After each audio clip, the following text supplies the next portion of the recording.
A paz do Senhor, meus amados irmãos, é uma alegria estar aqui nesta oportunidade no canal do Pastor Edivaldo e comentar a lição de número 4 da classe dos jovens, que tem o tema Ananias e Safira e a mentira ao Espírito Santo. Estamos estudando esse trimestre Poder, Cura e Salvação. O Espírito Santo agindo na igreja em Atos.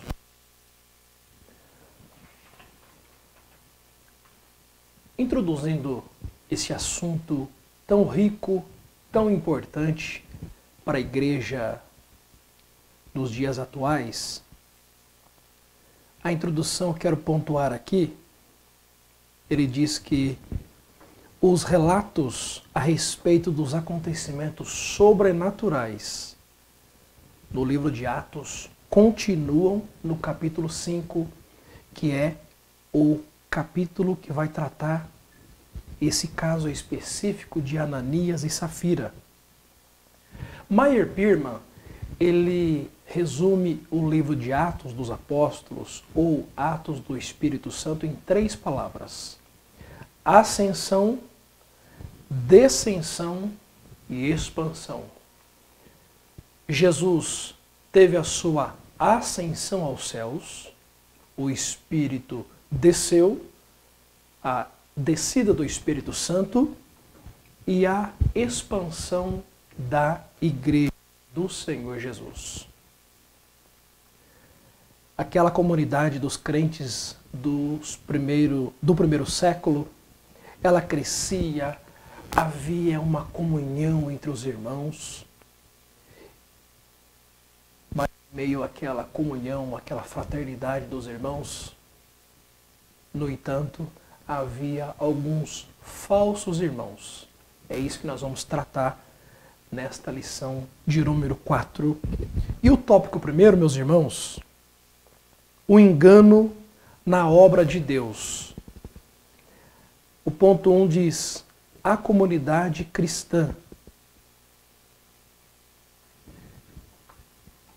Quando nós olhamos para o livro de Atos, o capítulo 4, a partir do verso 32, diz a palavra de Deus que era um o coração e a alma da multidão dos que criam, e ninguém dizia que coisa alguma do que possuía era sua própria, mas as coisas lhes eram comuns.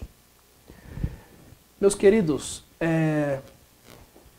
o sentimento de comunhão entre os irmãos era tão grande naquela igreja que estava nascendo.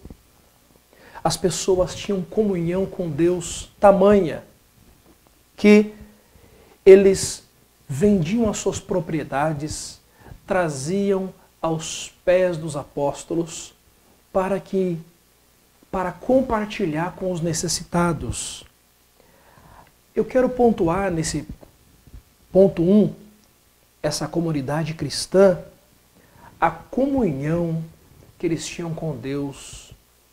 Quando mais comunhão o crente tem com Deus, ele desenvolve uma comunhão com os irmãos em Cristo Jesus. As características daquela igreja eram dentre muitas, era a sua prioridade no reino de Deus. Eles seguiam os passos do Mestre Jesus, do nosso Senhor e Salvador Jesus Cristo, quando o nosso Senhor disse, Mateus 6,33, mas buscai primeiro o reino de Deus e a sua justiça, e as demais coisas vos serão acrescentadas. O Senhor Jesus, no célebre Sermão do Monte, está ensinando os seus discípulos que, para que nós não... Ele ensinava o povo, os seus discípulos, a não andar ansioso com o que comer, o que vestir, mas sim buscar as coisas espirituais, as coisas do alto. Porque quanto mais prioridade nas coisas de Deus, meus amados, o Senhor, Ele vendo em nós prioridade nas coisas do reino, nas coisas espirituais, Ele garante que Ele vai cuidar das coisas materiais, o alimento, a vestimenta. O Senhor, que é o dono de tudo e todas as coisas, Ele garante que Ele vai cuidar das necessidades diárias dos seus filhos. Paulo escreve aos Colossenses capítulo 3, o verso 2, dizendo: mas pensai nas coisas que são de cima e não nas que são de baixo. Aquela comunidade que estava nascendo, os cristãos ali em Jerusalém, eles tinham como prioridade as coisas de Deus. E quanto mais, isso traz uma lição para nós, quanto mais nós nos envolvemos, quando o nosso estilo de vida é a prioridade no reino de Deus, nas coisas espirituais, quanto mais relacionamento com a palavra e com o Deus da palavra, nós vamos aprendendo a nos relacionar com os nossos irmãos. Os irmãos deixam para nós exemplo de amor ao próximo, de compaixão. Paulo escreve ao Timóteo no capítulo 6, o verso 10, que o amor do dinheiro é a raiz de toda espécie de males. Quantas pessoas estão se perdendo, tendo o dinheiro, tendo as coisas materiais como Senhor, onde na verdade nós precisamos colocar o dinheiro e as coisas materiais em segundo plano. Que a nossa prioridade seja as coisas espirituais. O ponto 2, dando lugar ao diabo, mesmo aquele ambiente de comunhão, aquele ambiente fraternal, onde os irmãos viviam em harmonia com o Espírito Santo, eles tinham prazer de estar na casa do Senhor, de estar ali orando juntos, buscando intimidade com o Espírito Santo de Deus. Havia aqueles falsos crentes, um casal chamado Ananias e sua esposa Safira, deram lugar ao diabo, venderam uma propriedade e ao trazer ao apóstolo Pedro, eles retiveram uma parte, guardaram e reteram para si, mentindo ao homem de Deus, o apóstolo Pedro. Eu destaco aqui dois tipos de crente, dois tipos de cristão. Aquele crente como Ananias e Safira, em que o seu estilo de vida é um estilo materialista. Ele segue o rumo deste mundo. A sociedade pós-moderna em que nós vivemos, ela prega a valorização do ter, em contraponto ao ser, as coisas que não são palpáveis. Então, há esse tipo de crente como Ananias e Safira, em que as coisas materiais são a sua prioridade, a sua visão são nas coisas deste mundo. Esses são aqueles que dão lugar ao diabo, colocam o dinheiro como seu senhor. Em contraponto, há também, e esse deve ser o nosso desejo, crente como Pedro, aquele que tem fome, sede, e ele tem tamanha a comunhão com o Espírito Santo, Esse tipo de crente, ele está preparado, ele está à disposição para ser um instrumento nas mãos de Deus. E o Senhor pode operar prodígios e maravilhas através da minha e da sua vida. Se nós temos de um lado os crentes materialistas, que visam as coisas deste mundo, o ponto diz, dando lugar ao diabo. Eu me lembro quando Jesus chama os seus discípulos ali em Cesareia de Filipe, Mateus capítulo 16, e faz uma pergunta para os seus discípulos: quem diz ser o Filho do Homem? O que as pessoas pensavam sobre Jesus? E eles vão respondendo, uns Jeremias, Elias, algum dos profetas. Pedro tem aquela declaração: tu és o Cristo, o Filho do Deus vivo.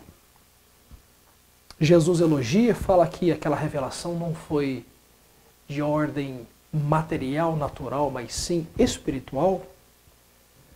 Mas minutos depois, o Senhor Jesus, falando aos seus discípulos o propósito, que ele precisava morrer, Pedro fala: não, mestre, pode acontecer, dando uma demonstração. Quando Jesus diz para Pedro: para trás de mim, para trás, Satanás, é uma demonstração de que nós precisamos vigiar, porque ou nós vamos dar lugar ao diabo ou lugar a Deus. O ponto 3 diz a mentira. Quando Ananias e Safira mentiram para Pedro, eles estavam mentindo para o Espírito Santo, para Deus. Fica aqui uma lição para nós de que a pessoa pode enganar o seu líder, enganar o seu pastor, mas a Deus ninguém engana. Ora, se somos filhos de Deus, você, meu querido irmão, minha querida irmã, uma vez nascido de novo, João vai dizer no capítulo 1, verso 12, todos quantos o receberam, deu-lhes o poder de serem feitos filhos de Deus. Através do novo nascimento, nós agora somos filhos de Deus. Então nós temos que tomar cuidado, porque a Bíblia diz que o pai da mentira é o diabo. Os mentirosos não herdarão o reino de Deus. Provérbios capítulo 4, verso 23, vai dizer: sobre tudo o que se deve guardar, guarda o teu coração, porque dele procedem as saídas da vida.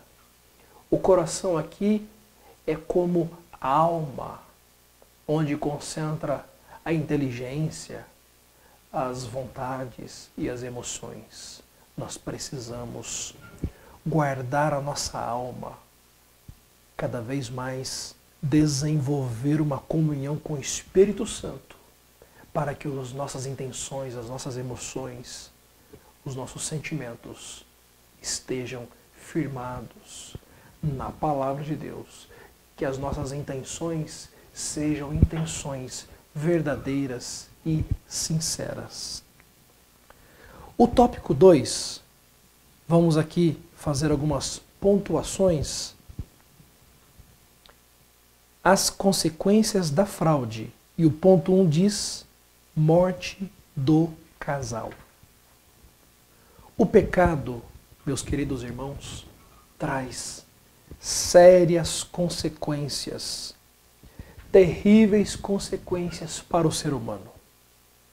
Ananias e Safira, eles pagaram muito caro, pagaram com a sua própria vida. Quando nós vamos analisar a palavra de Deus, ao longo da história bíblica, nós encontramos pessoas que tiveram consequências trágicas devido ao seu pecado, às suas escolhas que não eram segundo a vontade de Deus. Um exemplo muito claro é os nossos pais biológicos, Adão e Eva. O Senhor plantou um jardim no Éden e o Deus que sabe tudo e todas as coisas colocou ali Adão e Eva e disse para eles: comam de todas as árvores. Está disponível para vocês.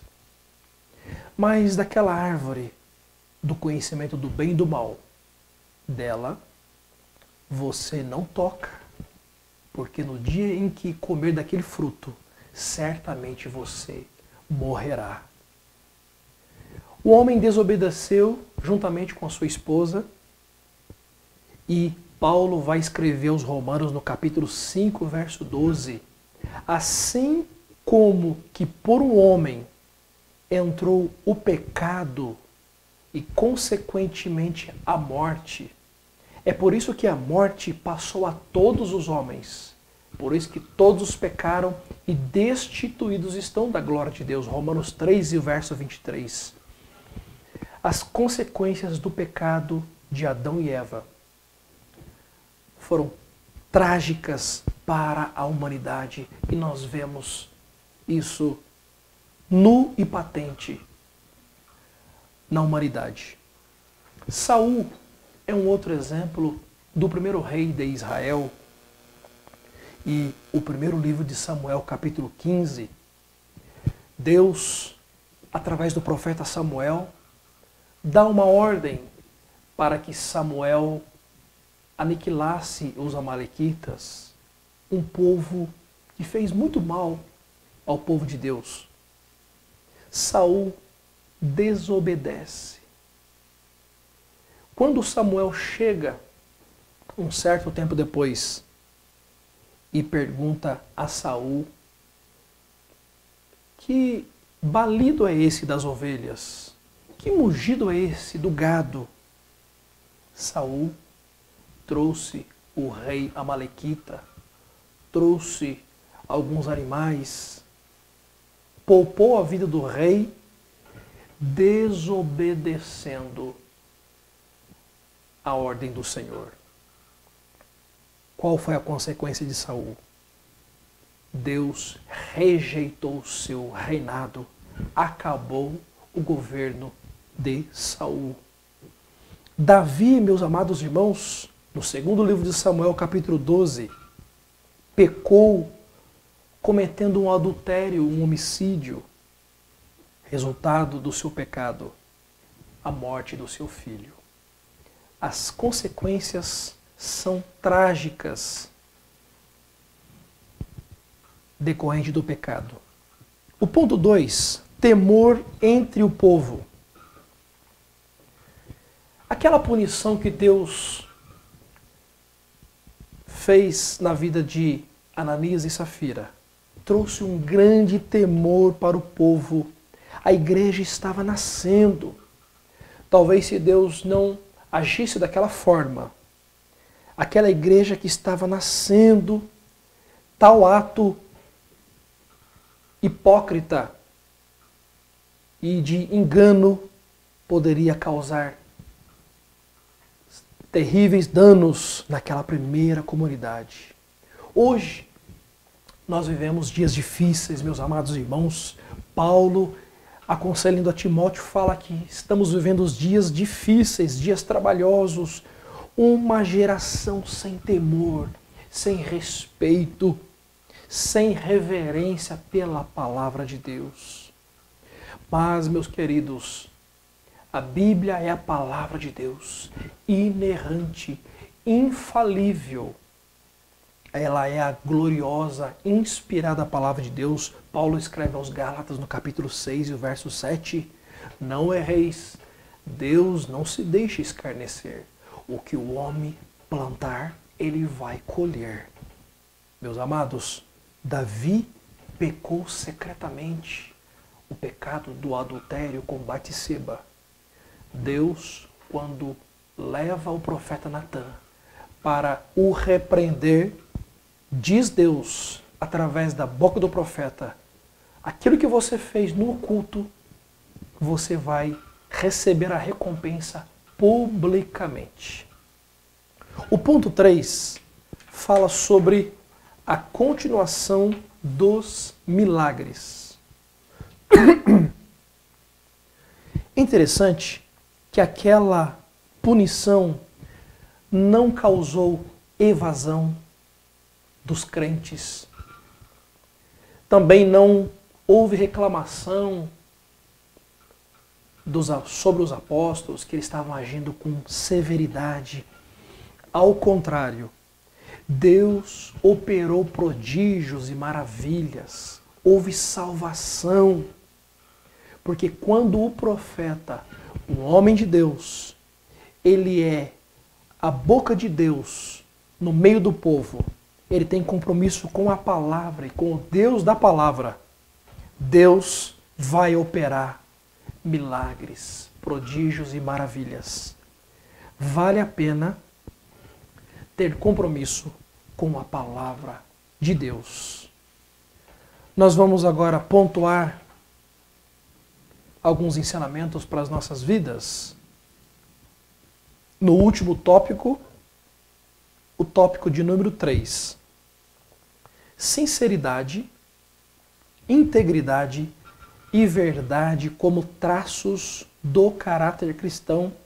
O ponto 1 diz: o cristão precisa ser sincero. A palavra sinceridade, ela tem origem lá em Roma. Os artesãos, ao construir aquelas esculturas, aquelas estátuas, quando eles percebiam que havia algumas rachaduras, algumas imperfeições, eles colocavam cera para cobrir, para maquiar, para fraudar. Depois, há um decreto do Senado romano de que as esculturas deveriam ser sem cera. Essa palavra sem cera veio se tornar a palavra sinceridade, ou seja, sem trapaça. Aquela pessoa, essa palavra sinceridade, ela veio fazer parte do caráter do homem. O caráter do ser humano. E o que é caráter? Caráter é o conjunto de características que marcam o ser humano, o indivíduo. Como aquela pessoa é conhecida? O crente, o cristão autêntico, verdadeiro, sincero, ele glorifica o nome de Jesus. Paulo escreve aos Romanos, primeira carta aos Coríntios 10, 31, quer comais, quer bebais, façais tudo para a glória de Deus. A nossa vida tem que ser uma vida sincera, autêntica, verdadeira, uma vida que glorifica o nome do Senhor Jesus. O nosso Mestre, o nosso Senhor e Salvador Jesus Cristo disse no Sermão do Monte, capítulo 5, vós sois a luz do mundo. Não se pode acender uma lâmpada e colocar ela debaixo de um cesto. Mas essa lâmpada precisa ser colocada no local correto para iluminar toda aquela casa. Aquela casa que está escura será iluminada por aquela lâmpada. O Senhor Jesus nos deixa esse ensinamento que neste mundo escuro, manchado pelo pecado, onde as pessoas estão seguindo o curso deste mundo, ou seja, estão vivendo segundo os seus conceitos. O cristão, o crente autêntico, verdadeiro, ele vai fazer a diferença. Ele vai brilhar a luz de Cristo. Ele vai resplandecer a glória do Senhor Jesus. Nós precisamos, meus amados irmãos, nesses dias em que vivemos, fazer a diferença em todos os locais em que nós vivemos, na família, seja no trabalho, precisamos glorificar o nome de Jesus. O ponto 2 diz integridade em todo o tempo. Dias difíceis, onde há total falta de integridade, de caráter. Nós precisamos prezar por uma vida íntegra todo o tempo. Nós olhamos para a vida de Daniel, aquele jovem que quando foi levado para a Babilônia, o capítulo 1, verso 8, um versículo muito lindo, em que diz que Daniel assentou no seu coração não se contaminar. Embora ele estava ali na Babilônia, tão longe da sua terra natal, mas Daniel, ele resolveu glorificar o seu Deus, ser fiel ao seu Deus. É interessante no capítulo 6, em que Daniel resolveu viver um estilo de vida diferenciado. As pessoas tentavam achar algo para incriminar, para acusar ele. Mas diz o verso 4 do capítulo 6, que não podiam achar ocasião ou culpa contra a sua vida. O verso 5 diz que não há nada no seu caráter. Vamos achar algo na sua fé.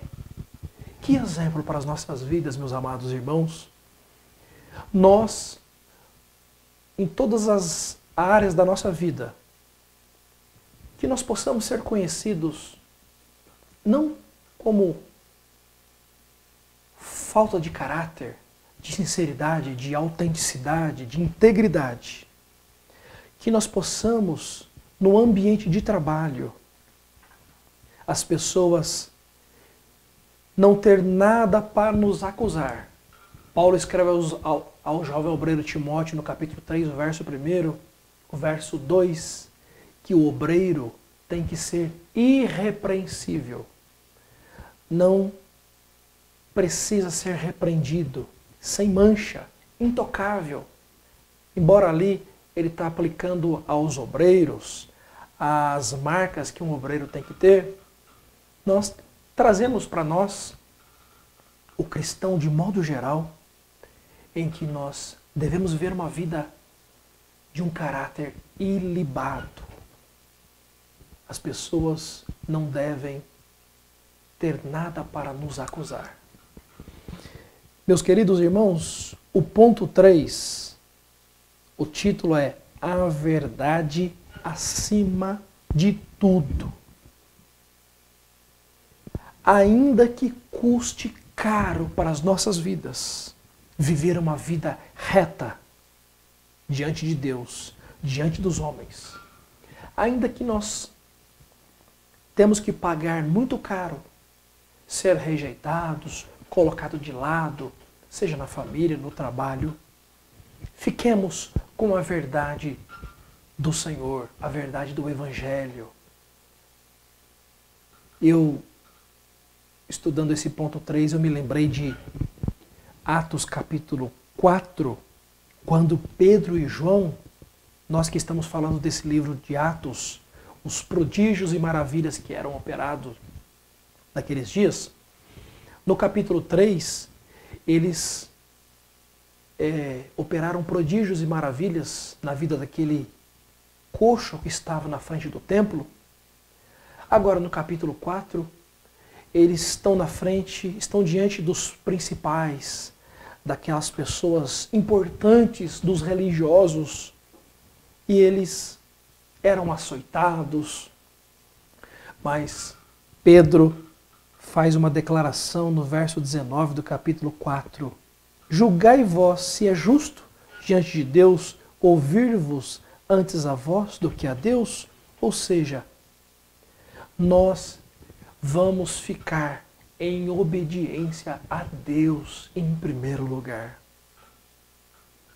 Meus amados irmãos, no capítulo 5, verso 11 do Sermão do Monte, São muito importantes essas palavras do nosso Senhor Jesus, quando Ele diz assim, bem-aventurados. Ou seja, muito feliz sois vós quando vos injuriarem e perseguirem e mentindo disserem todo o mal contra vós. Não é por falta de caráter, mas é por minha causa. Veja essas 3 últimas palavras. Por minha causa.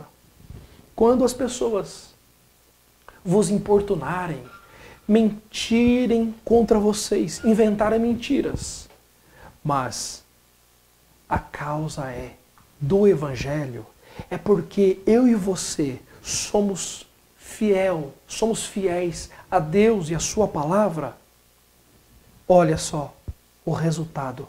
Exultai e alegrai-vos, porque é grande o vosso galardão nos céus.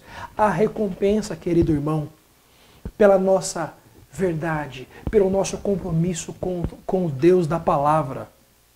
E agora ele vai, a recompensa terá galardão para nós. Porque assim perseguiram os profetas que foram antes de vós, seremos comparados, devido à nossa fidelidade a Deus, pela causa de Cristo, pela causa do Evangelho, seremos comparados aos homens que foram fiéis, os homens de Deus ao longo da história bíblica. Concluindo, meus amados irmãos, nesse mundo mergulhado pela corrupção, pelo engano, Deus chama pessoas para ser sinceras, íntegras, que nós possamos, meus amados, ser exemplo de boas obras e que ninguém tenha nada para nos acusar. Queridos irmãos, que Deus os abençoe, possamos colocar em prática as palavras do Senhor Jesus, o Evangelho que traz para nós ensinamentos para como proceder, como viver uma vida verdadeiramente feliz, abundante, uma vida que exalta, que glorifica o nome do Senhor Jesus. Deus abençoe e até a próxima, querendo Deus.